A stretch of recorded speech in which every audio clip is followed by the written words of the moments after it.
আমি জিহাদ। আমি এমন কঠিন চ্যালেঞ্জে কখনো আগে পড়িনি, তবে আমি দেখাবো কিভাবে এখান থেকেও বেঁচে ফেরা যায়। বন্ধুরা, এই বনের ভিতরে যদি টিকে থাকতে হয় তাহলে আপনাকে প্রথমেই প্রয়োজন খাবার এবং পানি। এই দুটো ছাড়া আপনি এই বনে টিকে থাকতে পারবেন না।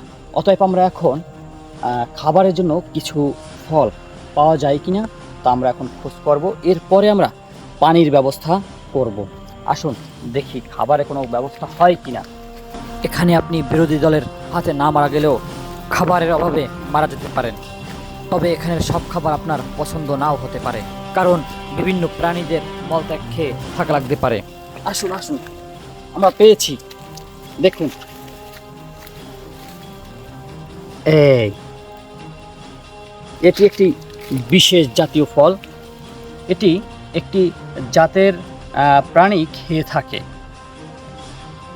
আসলে আপনারা চিনবেন হয়তোবা, এটা এমন এক জাতের প্রাণীদের খাবার, তারা মানুষদের কষ্ট দিয়ে থাকে, সব সময় কষ্ট দিয়ে থাকে, তাদের সাথে প্রতারণা করে থাকে।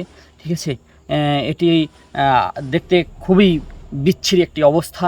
এই ফলটা এক ধরনের নারী জাতি, মেয়ে জাতি এটা খেয়ে থাকে। এটা আমি আপনাদের কেটে দেখাচ্ছি। এটা আমি আপনাদের কেটে দেখাচ্ছি। আসলে এটার ভিতরে কতটা জঘন্য এবং বিচ্ছিরি, ওই প্রাণীদের এটা খাবার। আমি এটা খেয়ে আমার পেট নষ্ট করতে চাই না।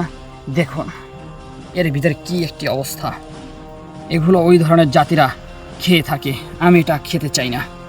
সামনের পর্বে আমরা পানির খোঁজে বের হব।